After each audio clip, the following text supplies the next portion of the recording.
జూబ్లీహిల్స్ ఉప ఎన్నిక వేళ పలు చోట్ల ఉద్రిక్త పరిస్థితులు చోటు చేసుకుంటున్నాయి. బోరబండలో బీఆర్ఎస్ వర్సెస్ కాంగ్రెస్ గా గొడవ చెలరేగింది.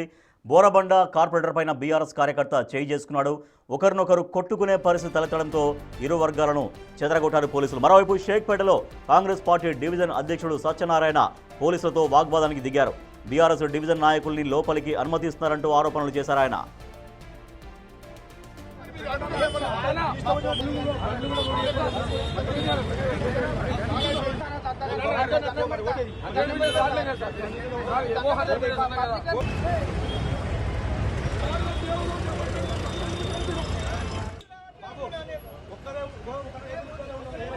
బోరబండ డివిజన్లో కాసేపటి కింద ఒక ఉద్రిక్తత చోటు చేసుకుంది. బీఆర్ఎస్ కాంగ్రెస్ నాయకులు కార్యకర్తల మధ్య చిన్న వివాదం చెలరేగింది. అక్కడ పోలీసులు ఉన్నారు కాబట్టి వెంటనే ఇరు వర్గాలని చెదరగొట్టడంతో అక్కడ గొడవ సద్దుమణిగింది. సో జూబ్లీహిల్స్ ఉప ఎన్నిక 7 గంటలకు పోలింగ్ స్టార్ట్ అయింది. సో చాలా చోట్ల ప్రశాంతంగా కొనసాగుతున్నప్పటికీ కూడా అక్కడక్కడ బీఆర్ఎస్ వర్సెస్ కాంగ్రెస్ అన్నట్టుగా కొంతమంది నాయకుల మధ్య చిన్న చిన్న ఘర్షణలు కూడా చోటు చేసుకుంటున్నాయి. అయితే ఆ ఘర్షణలు పెద్దగా వెళ్లకుండా అంటే పెద్ద స్థాయిలో జరగకుండా పోలీసులు అక్కడ ఎప్పటికప్పుడు నియంత్రిస్తున్నారు. సో బోరబండలో జరిగినటువంటి ఆ ఘర్షణ తర్వాత ఇప్పుడు ఈ టైంలో జరుగుతున్నటువంటి పోలింగ్ సరళికి సంబంధించి మరింత సమాచారాన్ని మా ప్రతినిధి శ్రావణ్ అందిస్తారు. శ్రావణ్, ఈ సమయంలో ఎట్లా జరుగుతుంది బోరబండలో మీరున్నటువంటి పోలింగ్ కేంద్రంలో? బోరబండ డివిజన్లో దాదాపుగా 52 పోలింగ్ కేంద్రాలు ఉన్నాయి. ఇక్కడ దాదాపుగా 50,000 మంది ఓటర్లు ఉన్నారు. అయితే బోరబండ డివిజన్లో కొన్ని కాంగ్రెస్ వర్సెస్ బీఆర్ఎస్గా కొద్దిసేపు క్రితం కాంగ్రెస్కి సంబంధించినటువంటి కార్పొరేటర్ బాబా ఫసీద్దీన్తో పాటు బీఆర్ఎస్ నేతలకు కొంత వాగ్వాదం జరిగింది. వచ్చినటువంటి ఓటర్లను ప్రలోభ పెడుతున్నారని కాంగ్రెస్ కార్పొరేటర్ బాబా ఫసీద్దీన్ పైన బీఆర్ఎస్కి సంబంధించినటువంటి నేతలు కాలర్ పట్టుకొని చేయి చేసుకునేటువంటి పరిస్థితి ఉండే. పోలీసులు వాటిని గమనించి వారి చెదరగొట్టేటువంటి పరిస్థితి. ప్రస్తుతం బీఆర్ఎస్కి సంబంధించినటువంటి నేతల్ని ఇక్కడి నుంచి పంపించేశారు. కాంగ్రెస్కి సంబంధించినటువంటి కార్పొరేటర్లు ఎవరిని కూడా ఇక్కడికి రావద్దు అని పోలీసులు సూచించారు. సో గొడవ ఒకవైపు పక్కన పెడితే పోలింగ్కి సంబంధించినటువంటి ప్రక్రియ ప్రశాంతంగా కొనసాగుతుంది. 7 గంటల 30 నిమిషాలకు మొదటగా మాక్ పోలింగ్ జరిగింది. 6 గంటల 30 నిమిషాల వరకు మాక్ పోలింగ్ జరిగింది. వాటన్నిటిని సీల్ చేసిన తర్వాత యాక్చువల్ పోలింగ్ అనేది కొనసాగుతుంది. ప్రశాంతమైనటువంటి వాతావరణంలో జనాలు ఓటు హక్కు వినియోగించుకునేందుకు వస్తున్నటువంటి పరిస్థితి ఉన్నది. కేంద్ర బలగాలు ఉన్నాయి.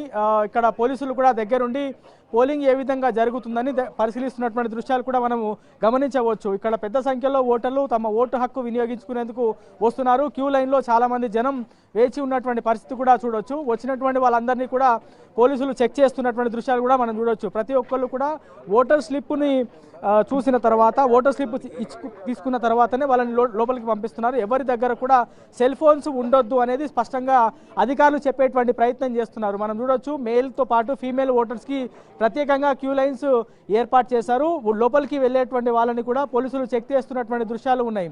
ఎపిక్ కార్డు ఏదైనా తీసుకురావాల్సినటువంటి అవసరం ఉంది. ఆ ఎపిక్ కార్డు తీసుకువస్తేనే ఓటు వేసేందుకు అవకాశం కల్పిస్తామనేది హైదరాబాద్ జిల్లా ఎన్నికల అధికారి కర్ణన్ ఇప్పటికే స్పష్టం చేశారు. సో ఓటర్లందరూ కూడా వాళ్ళ ఓటర్ కార్డుతో పాటు ఎపిక్ కార్డుకి సంబంధించిన ప్రభుత్వం నుంచి జారీ అయినటువంటి ఏదైనా ఒకటి ఐడి కార్డు తీసుకొని వచ్చి తమ ఓటు హక్కుని వినియోగించుకుంటున్నారు. దాంతోపాటు వాళ్ళ ఓటు ఎక్కడ ఉంది, ఏ పోలింగ్ బూత్లో ఉందని కూడా గైడ్ చేసేందుకు ఇక్కడ సిబ్బంది ఉన్నారు. పోలీసులు కూడా వాళ్ళకి సహకరిస్తున్నారని చెప్పుకోవచ్చు. సో ప్రశాంతమైనటువంటి వాతావరణంలో ప్రస్తుతం పోలింగ్ జరుగుతుంది. ప్రతి 2 గంటల్లో ఎంత శాతం పోలింగ్ అయిందనేది ఎన్నికల అధికారులు అప్డేట్ చేస్తారు అనేది హైదరాబాద్ జిల్లా ఎన్నికల అధికారి మీడియా ముఖంగా చెప్పేటువంటి ప్రయత్నం చేశారు. కొన్ని చోట్ల ఈవీఎంలు మొరాయించినప్పటికీ కూడా మిగతా చోట్ల ప్రశాంతంగానే కొనసాగుతుంది. ఎక్కడైతే ఈవీఎంలు మొరాయించాయో అక్కడ ఈవీఎంలు దాదాపుగా చేంజ్ చేశారు. కొన్ని చోట్ల మాత్రమే ఇంకా కొంత టెక్నికల్ ఇబ్బందులు ఉత్పన్నం అవుతున్నాయని చెప్తున్నారు. ప్రతి ఎలక్షన్లో ఈవీఎంకి సంబంధించినటువంటి ఇబ్బందులు వస్తున్నాయి కాబట్టి ఈసారి కొంత ఎక్కువ సంఖ్యలోనే ఈవీఎంలు అందుబాటులో పెట్టామని చెప్తున్నారు. ఓటింగ్ వేసేటువంటి ప్రతి చోట కూడా క్యాండిడేట్లు ఎవరైతే పోటీలో ఉన్నారో వాళ్ళకి సంబంధించినటువంటి సీరియల్ నెంబర్ కూడా ఇక్కడ మెన్షన్ చేసినటువంటి దృశ్యాలు మనం చూడొచ్చు. నేషనల్ రికగ్నైజ్డ్ పార్టీలకు సంబంధించిన వాళ్ళకి మొదటగా సీరియల్ నెంబర్ కేటాయించారు. దాని తర్వాత స్టేట్ రికగ్నైజ్డ్ పార్టీకి సంబంధించినటువంటి క్యాండిడేట్, దాని తర్వాత ఇండిపెండెంట్ క్యాండిడేట్లు మొత్తం 58 మంది క్యాండిడేట్ పోటీలో ఉన్నారు. దాంతోపాటు 59వ నంబర్గా నోటా ఉంది. ఎవరు క్యాండిడేట్ నచ్చకపోతే నోటా కూడా ఓటు వేసుకోవచ్చు, కానీ ఖచ్చితంగా ఓటు హక్కు వినియోగించుకోవాలని ఎన్నికల అధికారులు జనాలను కోరుతున్నారు. జూబ్లీహిల్స్ నియోజకవర్గంలో పెద్దవాళ్ళు ఎంత ఉంటారో పేదవాళ్ళు కూడా అంతకన్నా ఎక్కువ ఉంటారు. మంచి జరగాలంటే వాళ్ళకి సంక్షేమ పథకాలు అందాలన్నా చూసి మీకు నచ్చినటువంటి అభ్యర్థికి ఓటు వేసుకోండి, కానీ ఖచ్చితంగా ఓటు వేయాలి అనేది ఎన్నికల అధికారులు జనాలందరికీ కూడా పిలుపునిస్తున్నారు. సో ఇప్పుడిప్పుడే జనాలందరూ కూడా ఓటు హక్కు వినియోగించుకునేందుకు పోలింగ్ కేంద్రం దగ్గరికి చేరుకుంటున్నారు.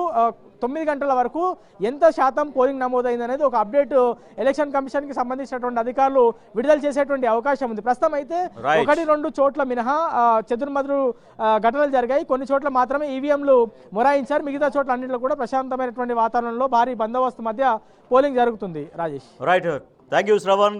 జూబ్లీహిల్స్ ఉప ఎన్నికకు సంబంధించి 7 గంటలకు పోలింగ్ స్టార్ట్ అయింది. దాదాపుగా గంటన్నర కావస్తోంది. ఇంకొక అరగంటలో 2 అవర్స్ కంప్లీట్ అవుతుంది. అప్పుడు అంటే ఎవ్రీ 2 అవర్స్కి ఎంతెంత పోలింగ్ శాతం నమోదైంది అనేది ఎన్నికల అధికారులు విడుదల చేయబోతున్నారు. ఇక జూబ్లీహిల్స్ నియోజకవర్గంలో మొత్తం 7 డివిజన్లు ఉన్నాయి. 7 డివిజన్లకు 407 పోలింగ్ కేంద్రాలు ఏర్పాటు చేశారు.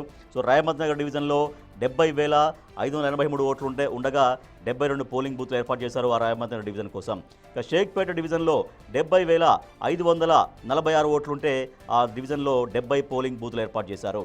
ఎర్రగడ్డలో 59,580 ఓట్లుంటే 63 పోలింగ్ బూత్లు ఏర్పాటు చేశారు.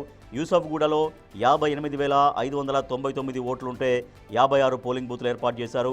వెంగళరావు నగర్లో 54,620 ఓట్లుంటే దానికి 58 పోలింగ్ బూత్లు ఏర్పాటు చేశారు. బోరబండలో 52,754 ఓట్లుంటే 50 పోలింగ్ బూత్లు ఏర్పాటు చేశారు. సోమాజిగూడ డివిజన్లో 32,300 ఓట్లుంటే అక్కడ 38 పోలింగ్ బూత్లు ఏర్పాటు చేశారు. మొత్తం 407 పోలింగ్ బూతుల్లో ఉదయం 7 గంటల నుంచి పోలింగ్ ప్రశాంతంగా కొనసాగుతుంది. సో అక్కడక్కడ సహజంగా ఉండేటువంటి స్వల్ప వివాదాలు, స్వల్ప ఉద్రిక్తతలు అయితే కనిపిస్తున్నాయి. వాటిని ఎప్పటికప్పుడు పోలీసులు అవి పెరగకుండా నియంత్రిస్తున్నారు. సో పోలింగ్ కేంద్రాలకు ఓటర్లు భారీగా తరలి రావాలి, తమ ఓటు హక్కు వినియోగించుకోవాలని బిగ్ టీవీ కూడా అప్పీల్ చేస్తూ ఉంది.